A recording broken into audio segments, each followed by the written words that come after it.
Era com o Intursá também programa na Drempel de fim de ano.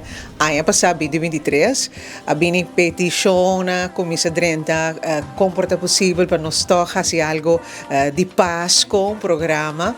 Então, assim, pouco a pouco, nós sinta com nossos team, nosso crew de Magic e mesmo Páscoa aqui.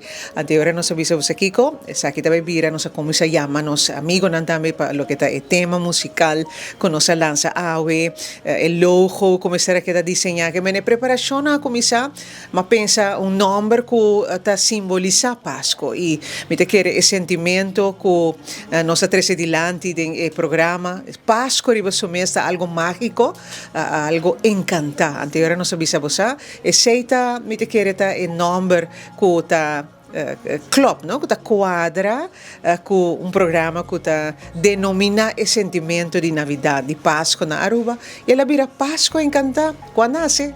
Nossa comissão dia 4 de outubro até 20 de dezembro, bonita forma para nos inspirar a gente, motivar a gente. Nós vai estar 2 vezes por semana, já luna e já vierna den aire, cultura e encanto de Páscoa, decoração, saúde, beleza, prêmio, música, história, tudo isso nós vai ter equipo de Michael Lugo, Ivan Coandes, Miguel Ganser e orquestra que queda apresentava assim e jingle para nós tremendo manebosa Michael Lugo nota viva aqui nang eta viva na Los Angeles California que menetawa ta colaboração incrível entre Aruba Merca e Sangutana Venezuela também que men músico nang kawardo poni junto para trazer e jingle novo de Páscoa Encantada mi no mag de olvidar mi amigo Mitch Almari que crea a desenhar o logo do programa Páscoa Encantada.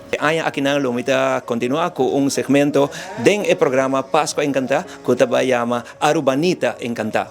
Show que começou 10 anos passados e agora está continuando com perguntas típico de Aruba, que assim nasa wapa bosa hopi costan de Aruba, pabogana e prêmio ng mágico com Magic FM tabay regala. Bom Páscoa de Awokaba, nos tour tabay celebrar Páscoa Encantada com Arubanita Encantada.